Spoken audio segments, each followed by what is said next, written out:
अस्सलाम वालेकुम। क्या हाल चाल है आप सबके। होपफुली सब ठीक ठाक होंगे। अल्हम्दुलिल्लाह मैं भी ठीक हूँ। मैं अपने चैनल कुकिंग फॉर बिगनर्स पे आप सबको करती हूँ वेलकम।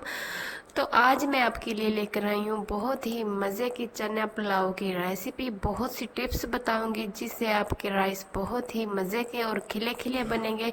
तो अगर आप लोगों ने मेरे चैनल को सब्सक्राइब नहीं किया तो चैनल को सब्सक्राइब कर दें और वीडियो को लाइक कर दें।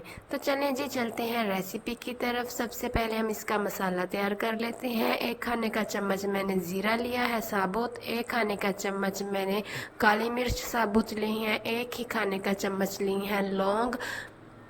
और इसमें जाएगा 2 से 3 बादियान के फूल।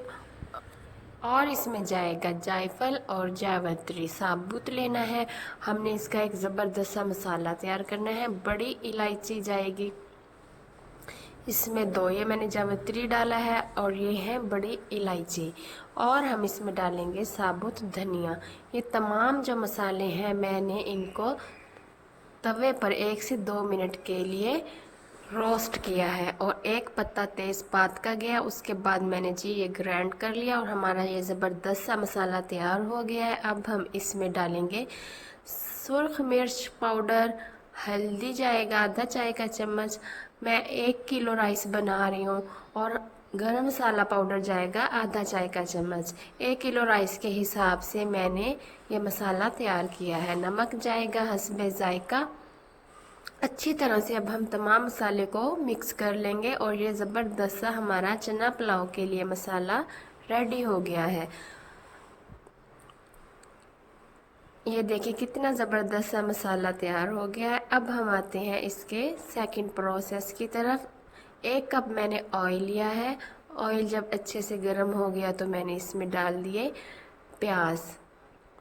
रफली मैंने प्याज काट लिए हैं। अब हम इनको इतना कुक करेंगे कि इनका कलर लाइट ब्राउन हो जाए। कलर ना बहुत ज़्यादा लाइट हो और ना ही डार्क हो। तो चनों के लिए टिप ये है, मैंने रात को इनको भिगो के रख दिया था और सुबह नमक डालकर मैंने बॉईल कर लिया। मैंने कोई इसमें बेकिंग सोडा नहीं डाला। बेकिंग सोडा डालने से छिलका अलग हो जाता है और देखने में और खाने में वो वाला मज़ा नहीं आता। तो इस तरह आप लोग भी बॉईल कर सकते हैं। प्याज ब्राउन हो गए हैं तो अब मैं इसमें 1 खाने का चम्मच अदरक लहसुन का पेस्ट डालूंगी। 1 से 2 मिनट के लिए हमने अदरक लहसुन को कुक किया। उसके बाद मैंने 2 मीडियम साइज़ के टमाटर बारीक काट कर डाल दिए हैं।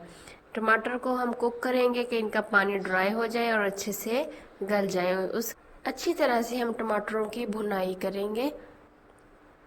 उसके बाद मैंने 4 से 5 ड्राई जो होते हैं आलू बुखारा वो लिया है, वो डाल दिया है। बहुत ही मज़े के बनेंगे।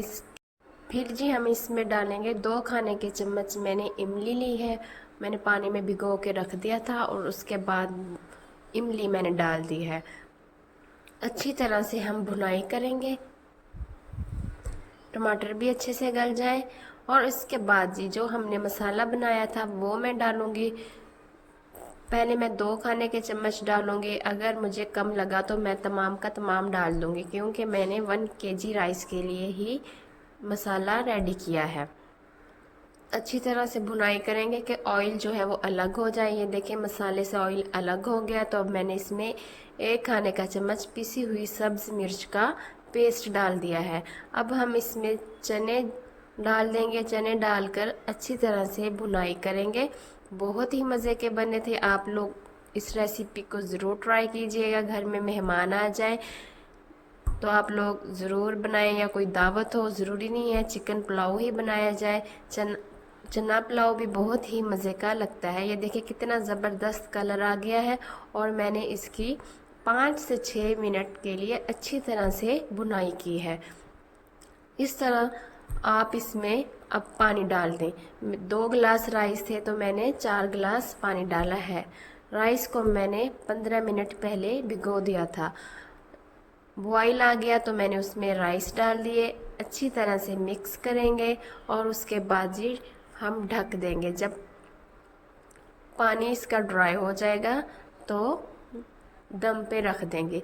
दरमियान में मैंने एक बार चम्मच चलाया था और उसके बाद ये अब मैंने ढक्कन उठाया है तो ये राइस अच्छे से